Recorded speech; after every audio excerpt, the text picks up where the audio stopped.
नमस्कार, मी भाऊ तोरसेकर. तुम्ही बघत आहात प्रतिपक्ष. मित्रांनो, तुमच्या एक गोष्ट लक्षात आली का? अचानक सगळ्या इंग्रजी, हिंदी किंवा मराठी आणि प्रादेशिक भाषांमधलं एक बदललेलं स्वरूप तुमच्या लक्षात आलं का? गेल्या जवळजवळ 8-10 दिवसापासून अचानक दिल्लीकडे यायला निघालेल्या पंजाबच्या त्या अन्नदाता शेतकऱ्यांचं आंदोलन कुठे गायब झालेलं आहे.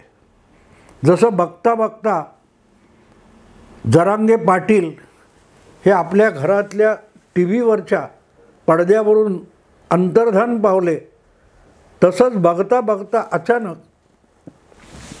हे दिल्लीकडे निघालेले आणि पंजाब आणि हरियाणाच्या सीमेवर अडकलेले किंवा अडवले गेलेले अन्नदाता शेतकरी आंदोलक हे कुठे गायब झाले. याचं कारण गेल्या वेळेला जो तमाशा त्यांनी केलेला होता त्यातून चांगला धडा घेतलेल्या मोदी सरकारने आणि भारत सरकारने कुठच्याही परिस्थितीत या लोकांना दिल्लीच्या सीमेपर्यंत येऊ द्यायचं नाही यासाठी कंबर कसलेली होती. आणि त्याप्रमाणे शासकीय, प्रशासकीय आणि कायदेशीर पातळीवर त्याचा बंदोबस्त आरंभलेला होता. आणि अर्थातच एक गोष्ट झाली होती की गेल्या वेळेला त्या आंदोलनामुळे, दीर्घकालीन आंदोलनामुळे आणि आंदोलनातल्या हिंसाचारामुळे वादग्रस्त ठरलेले 3 शेती कायदे मागे घेतले. हा जो भ्रम होता त्याचाही फुगा यावेळेला फुटला. याचं कारण आंदोलनाला सरकार घाबरत नाही हे स्पष्ट झालं. त्यावेळेलासुद्धा आंदोलनाला घाबरून सरकारने कायदे मागे घेतले नव्हते. त्याची वेगळी अतिशय गोपनीय अशी कारणं होती. ती जाहीरपणे सांगणं, माहिती असली तरी सांगणं योग्य होणार नाही. असो, मुद्दा तो नाही आहे. मुद्दा आत्ताच्या आंदोलनकर्त्यांचा आहे. गेल्या वेळेला आता एक गोष्ट असते मित्रांनो की तुम्ही अफवा माजवू शकता, अफवांचा बाजार माजवू शकता, पण सामान्य माणसाच्या हातामध्ये जी स्मार्टफोन, इंटरनेट, गुगल अशी साधनं आलेली आहेत, त्या साधनांमुळे तुम्ही सांगताय त्यात किती तथ्य आहे, ते किती खरं आहे, किती खोटं आहे याची माहिती अल्पावधीतच अगदी खेड्यापाड्यातल्या लोकांनासुद्धा मिळू शकते. गेल्या वेळेला जे आंदोलन अन्नदाता म्हणून दाखवण्यात आलं, ते अन्नदाता म्हणून आंदोलक आलेले जे होते ते कसे चैनीत जगत होते, त्यांच्यासाठी खानसामे आणि पंचपक्वान्न बनवून कशी वाढली जात होती, हे सगळ्या चॅनेलवरून दाखवलं गेलं. मुद्दा असा होता की हळूहळू त्यातून लोकांच्या लक्षात आलं की हे जे आंदोलक म्हणून समोर आलेले आहेत हे सातबारावरचे शेतकरी आहेत, कागदावरचे शेतकरी आहेत, पण प्रत्यक्ष शेतात राबणारे नाहीत. तर कागदावर शेतकरी आणि व्यापारात व्यापारी आहेत, अडते आहेत, दलाल आहेत, याचा भभरा झाला. आणि आणखीन एक गोष्ट उघड झाली की जे कायदे हे केंद्र सरकारचे होते आणि सगळ्या राज्यात देशभर लागू होणार होते आणि ते जर शेतकऱ्यांसाठी खरोखरच अन्यायकारी होते, तर मग देशभरचा शेतकरी, किसान त्याविरुद्ध कंबर कसून मैदानात का उतरला नाही? हे हळूहळू लोकांच्या लक्षात आलं की दिसतायत ते सगळे पंजाब, हरियाणा आणि पश्चिम उत्तर प्रदेश, ज्याला जाट लँड म्हणतात, त्या पलीकडचा कोणी शेतकरी बिहारचा आला, बंगालचा आला, महाराष्ट्रातले शेतकरी तिकडे गेले आंदोलनात, चेन्नई, आंध्रचे शेतकरी गेले, असं बिलकुल झालं नाही.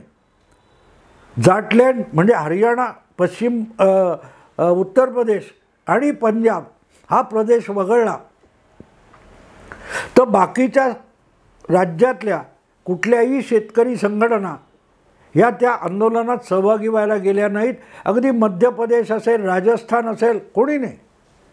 महाराष्ट्रात सुद्धा स्वतःला शेतकरी नेते, जाणते नेते म्हणवणारे हे कृषी कायद्याविरुद्ध बोलत होते, पण त्या आंदोलनात सहभागी व्हायला अजिबात गेले नाही. तिथे तात्पुरते झेंडे वगैरे दाखवले गेले. मुद्दा असा मित्रांनो की ह्याला नॅरेटिव्ह म्हणतात. एक भाबडेपणा जो असतो सामान्य माणसाचा, त्याच्या भाबड्या भावनांशी खेळ केला जातो. आपल्याला अनेकदा अजब वाटतं की धर्मासाठी हौतात्म्य पत्करलं, शहीद झालं तर डायरेक्ट जन्नतमध्ये जाता येतं, आणि जन्नतमध्ये गेल्यानंतर 72 पर्या भोगायला मिळतात. आणि तिथे गेल्यावर तारुण्य असं असतं की तुम्ही कितीही पर्या भोगल्या तरीही तुमच्या अंगातला जोश कायम राहतो. अप्रतिम पद्धतीचं मद्य वगैरे मिळतं, अनेक पर्या तुमच्या सेवेसाठी असतात, चैन आहे. पण ही जन्नत बघितलेला कोणी आहे का, तर त्याचा पुरावा नसतो. तरीही अजमल कसाबसारखे हजारो मुस्लिम तरुण हे जिहादच्या नावावर शहीद व्हायला तयार होतात, कारण त्यांना ती जन्नत भुरळ घालत असते, जन्नत भुरळ घालत असते. आणि त्याचाही एक किस्सा आहे, कधीतरी मी सांगेन, जो रफिक झकेरी यांनी सांगितलेला होता. मुद्दा असा आहे की एकदा तुम्ही त्या ह्याच्यात भारावून गेलात की आपण काहीतरी धर्मासाठी एक महान कार्य करतोय आणि आपला हौतात्म्य देतोय, मग तुम्हाला तुमची तर्कबुद्धी काम करू देत नाही. आणि भावनेच्या आहारी गेलेला माणूस असतो, त्याला अधिकाधिक भावना विवश करणं आणि भारावून टाकणं अतिशय सोपं असतं. माझ्यासारख्याला मोदी भक्त, अंधभक्त म्हणणारे जे असतात ते सुद्धा पुरोगामी विचारांचे अंधभक्त असतात. आपलं कुठे चुकलं हे त्यांना तपासावं असं वाटत नाही. आम्ही मोदी भक्ती करतो म्हणता, पण तुम्ही जी काय सेक्युलरिझम नावाच्या भूमिकेची भक्ती करता, त्या भक्तीतून तुमच्या हाती काही लागलेलं नाही, आणि तुम्ही जे सातत्याने बुद्धिजीवी म्हणून वागता ते आमच्यापेक्षा अंधभक्त होऊन जाता.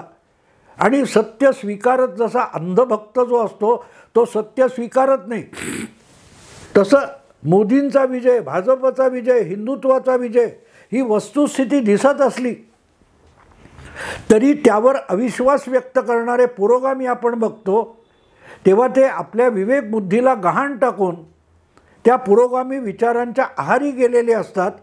ते सुद्धा तितकेच अंधश्रद्धा असतात, कारण त्यांच्या भावनेला हात घातलेला असतो. आम्ही अगदी तरुण होतो तर आम्ही सुद्धा ह्या डाव्या विचारांनी, मी स्वतः डाव्या विचारांनी भारावलेले होतो. पण हळूहळू आम्हाला अक्कल येत गेली, आणि अक्कल येत गेली तेव्हा मला आठवतं त्या काळात 1970-80च्या जमान्यामध्ये कम्युनिस्टांची अशी टिंगल उडवली जायची की सोव्हिएत युनियन, मॉस्को, रशिया म्हणजे कम्युनिझमचा, सोशलिझमचा स्वर्ग आहे. आणि त्याच्यावर टिंगल करताना काय सांगायचे, एखादा कम्युनिस्ट हातात छत्री घेऊन निघालाय, चांगलं ऊन पडले तर छत्री का घेतली, तर मॉस्कोत पाऊस पडतोय, एवढे मॉस्कोत पाऊस पडला म्हणून मुंबईत किंवा दिल्लीत छत्री घेऊन जाईल तो खरा कट्टर कम्युनिस्ट, अशी टिंगल केली जायची. अंधभक्त त्याला म्हणतात मित्रांनो. आणि त्यामुळे आपल्याला ज्यावेळेला एखादा नॅरेटिव्ह पुढे आणायचा असतो, एक भूमिका पुढे आणायची असते, तेव्हा त्या भूमिकेत फार मोठं उदात्तता, औदार्य दाखवावं लागतं. काहीतरी पवित्र काम करतोय. त्यामुळे मग जे शेतकरी आंदोलन करतायत ते बरोबर आहे का चूक आहे हा विषय महत्त्वाचा राहत नाही. त्यापेक्षा त्यामध्ये सामान्य माणसांना खेचून आणि ओढून आणायचं, तर त्या सामान्य माणसाच्या भावनेला हात घालायचा असतो. अन्नदाता रस्त्यावर. मित्रांनो, महाराष्ट्रात शेतमालाला भाव नाही म्हणून कोणीतरी कांदा रस्त्यावर उतरून दिला किंवा टोमॅटोच्या शेतावरून ट्रॅक्टर फिरवला, या बातम्या आपण बघतो ना. तो भंडावलेला शेतकरी आहे. अशापैकी किती शेतकरी हे अशा आंदोलनात सहभागी व्हायला गेले. त्याच्याही आधी 2-3 वर्ष तमिळनाडूचे काही शेतकरी अक्षरशः उघडे बंब होऊन, लंगोटी लावून जंतर मंतरवर आंदोलन करत होते. तेव्हा हे पंजाब हरियाणाचे जे काय किसान संघटनांचे नेते आहेत त्यापैकी कोणीही जंतर मंतरवर तमिळनाडूच्या शेतकऱ्यांना दिलासा द्यायला किंवा सहानुभूती दाखवायला फिरकलेला नव्हता. थोडक्यात मित्रांनो, आंदोलन हा धंदा झालेला आहे. आपल्याकडे जरांगे पाटील यांच्या उपोषणासाठी 20-20 JCBतून फुलं उधळण्यात आली, गुलाल उधळण्यात आला, हे आपण दाखवतो. तीच गोष्ट तिथेही आहे. हे लोक आंदोलनासाठी आले आणि पंजाबमधून हरियाणा मार्गे दिल्ली येऊन वेढा द्यायचा, तेव्हा त्यांनी सोबत काय आणले? JCB. ट्रॅक्टर गेल्या वेळेला होते, यावेळेला JCB, पोकलँड यासारखी मोठमोठी अवजड यंत्र घेऊन आंदोलनाला आले. आंदोलनामध्ये ही असली इन्फ्रास्ट्रक्चरच्या कामासाठी लागणारी, बांधकामासाठी, उकरण्यासाठी, जमीन उकरण्यासाठी लागणारी यंत्र आणायची काय गरज होती?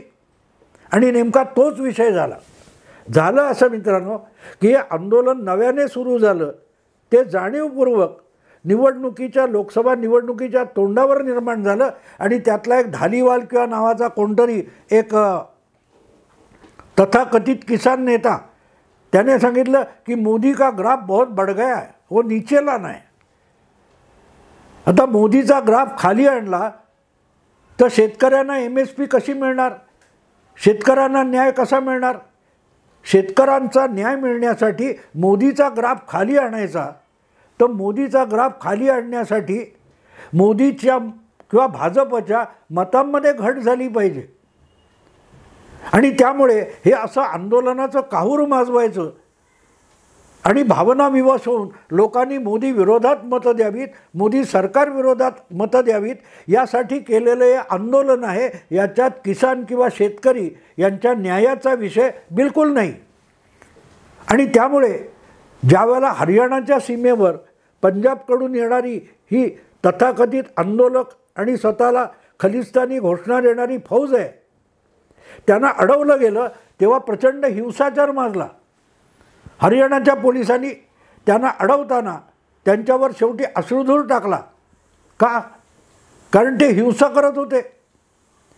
ज्या वेळेला त्या सगळ्या हिंसाचारामध्ये एक कोणतरी शिवशरण नावाचा एक तरुण 21 वर्षाचा पंजाबमधला मारला गेला, गोळी लागून मरण पावला, तेव्हा हरियाणा पोलिसांनी गोळीबार केला असा आरोप आंदोलकांनी केला. पण हरियाणा पोलिसांनी तो साफ नाकारलेला होता. हा विषय आता शेवटी हायकोर्टात गेला. पंजाब आणि हरियाणा मिळून एक समान हायकोर्ट आहे, कॉमन हायकोर्ट आहे, ज्याला पंजाब चंडीगड हायकोर्ट म्हणतात, जे प्रत्यक्षात पंजाब हरियाणा हायकोर्ट आहे. दोन्ही राज्यांना मिळून एक संयुक्त हायकोर्ट दिलेला आहे. तिथे हा विषय गेला तेव्हा हायकोर्टाने ह्या सगळ्या हिंसाचारासाठी दोन्ही बाजूच्या सरकारला, म्हणजे पंजाब आणि हरियाणा या दोन्ही सरकारांची हजामत केलीच. पण त्या पलीकडे आंदोलन म्हणजे अराजक आहे आणि आंदोलनासाठी JCB आणि पोकलँड कशाला लागतात हा पण सवाल विचारला. किंबहुना या निमित्ताने ज्या ज्या गोष्टी कोर्टासमोर आणल्या गेल्या आणि त्याची चर्चा सुरू झाली तेव्हा हळूहळू करत अनेक आंदोलकांनी काढता पाय घेतला. गेल्या वेळच्या 3 कृषी कायद्याच्या वेळची आठवण तुम्हाला असेल की ते राकेश टिक्केत नावाचे टिक्केत बंधू आहेत, राजेश आणि राकेश, या लोकांनी सतत TV वर मुलाखती दिल्या होत्या. किसानांचे, शेतकऱ्यांचे तेच नेते आहेत. अगदी त्यापैकी राकेश टिक्केत तर भाजपला हरवण्यासाठी बंगालमध्ये प्रचाराला, ममताच्या प्रचाराला सुद्धा गेला होता. पण यावेळेला हे टिक्केत बंधूसुद्धा त्या पंजाब शेतकऱ्यांच्या मदतीला किंवा किसान संघटनांच्या मदतीला गेलेले नाहीत. हरियाणामध्ये सुद्धा किसान संघटना ह्या नव्या आंदोलनापासून स्वतःला दूर ठेवणार आहेत. आणि बारकाईने बघितलं तर पंजाबमध्ये सुद्धा खरोखरचा सामान्य शेतकरी जो आहे तो शेतकरी याच्यात नाही आहे. ज्यांच्या 2-2, 3-3 हजार, 700-800 एकर जमिनी आहेत आणि जे लाखो करोडो रुपये शेती उत्पन्नातून मिळवतात, अशा लोकांना अन्नदाता म्हणायचं आणि त्यांच्या MSP या मागणीसाठी माध्यमातून मोहिमा चालवल्या जाव्यात, त्यांना अन्नदाता म्हणून पेश करायचं, हे जे नाटक होतं त्याच्यावर थेट हायकोर्टाने बोट ठेवलं. हायकोर्टाने हा जो कोण तरुण मारला गेला त्याच्या मृत्यूची चौकशी करण्यासाठी एका निवृत्त न्यायमूर्तीच्या नेतृत्वाखाली 3 सदस्यीय आयोग नेमण्याची घोषणा केली. आणि ते करतानाच हत्यारं घेऊन, यंत्रसामुग्री घेऊन, मोठमोठी अवजड यंत्र घेऊन आंदोलन कसलं असतं असा सवाल केला. त्यामुळे या सरकार ज्या आंदोलनाला फूस देणारं आम आदमी पार्टीचं जे पंजाबमधलं सरकार आहे किंवा पंजाबमधला काँग्रेस पक्ष आहे त्यांचं पितळ उघडं पडलं.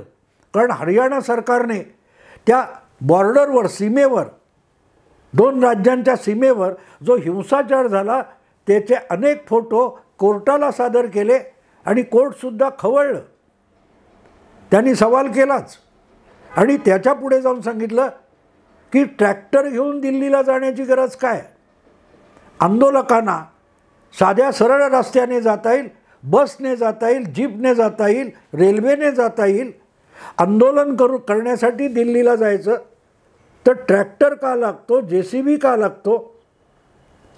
तिथे मग आंदोलकांच्या वकिलांची बोबडी वळली आणि मग कोर्टाने सांगितलं अशा लोकांना नुसते पकडू नका आणि गावी सोडू नका, त्यांना पार चेन्नईला नेऊन सोडा, दक्षिण भारतात नेऊन सोडून द्या, कसे यायचे ते परत येतील.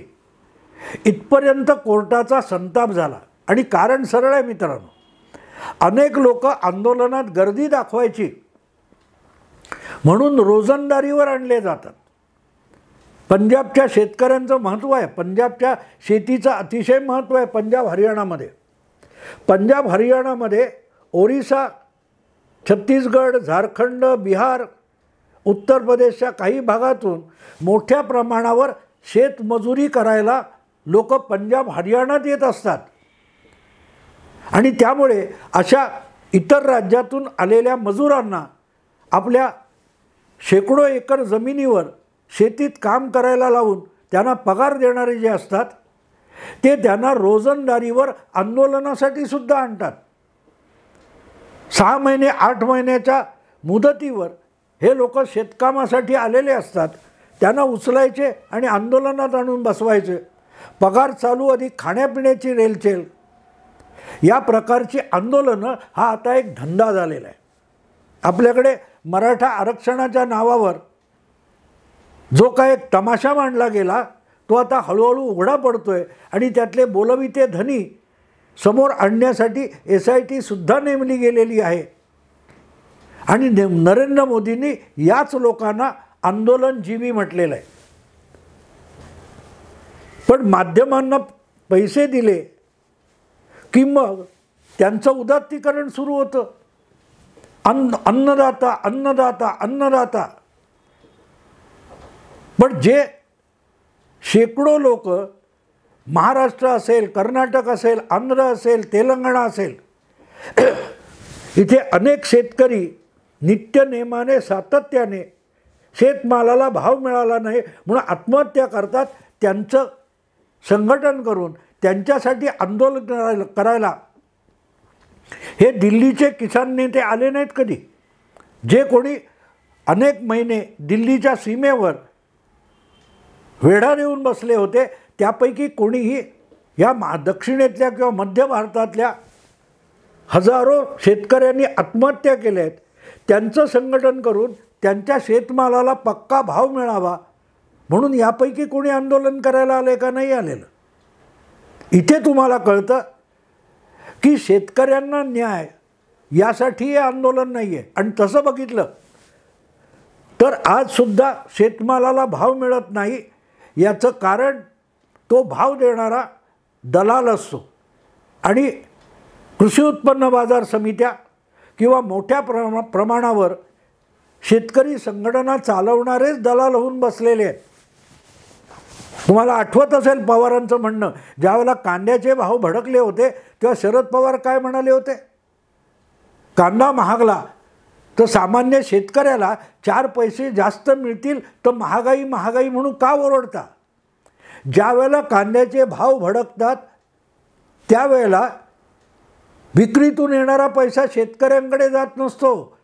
कांद्याचा व्यापार करून साठा करणाऱ्या साठेबाज व्यापाऱ्यांकडे जादा पैसा जात असतो. हे व्यापारी कांद्याचं पीक येतं तेव्हा भाव पाडून खरेदी करतात, साठवण करतात आणि नंतर टंचाईतून किंमत वाढवतात. त्यामुळे पवार हे शेतकरी नेते मानले जातात, पण व्यवहारात पवार हे कांदे व्यापाऱ्यांचे नेते आहेत. ही दिशाभूल चालू असते. म्हणून आपल्यासमोर ज्यांना अन्नदाता म्हणून दाखवलं जातं ते अन्नदाता नसतात, तर ते खोट्या नाट्या आंदोलनातले गर्दी असते. आणि अशा आंदोलनावर कोर्टानेच कायद्याचा बडगा उगारला. म्हणाले यांना उचला आणि चेन्नईला नेऊन टाका, करू दे तिकडे आंदोलन, ह्यांचे चोचले पुरवू नका. इथपर्यंत जेव्हा कोर्ट सांगतं तेव्हा आंदोलनजीवी जे होते त्यांची पळापळ सुरू झालेली आहे. मोठ्या प्रमाणावर या आंदोलनासाठी पंजाब हरियाणा सीमेवर जमलेली गर्दी हटलेली आहे. आणि माध्यमातून सुद्धा जरांगेंच्या पाठोपाठ किसान आंदोलन अंतर्धान पावलेलं आहे. मित्रांनो, आत्ता इथेच थांबतो. आवडलं लाईक करा, शेअर करा, सबस्क्राईब करा. नमस्कार.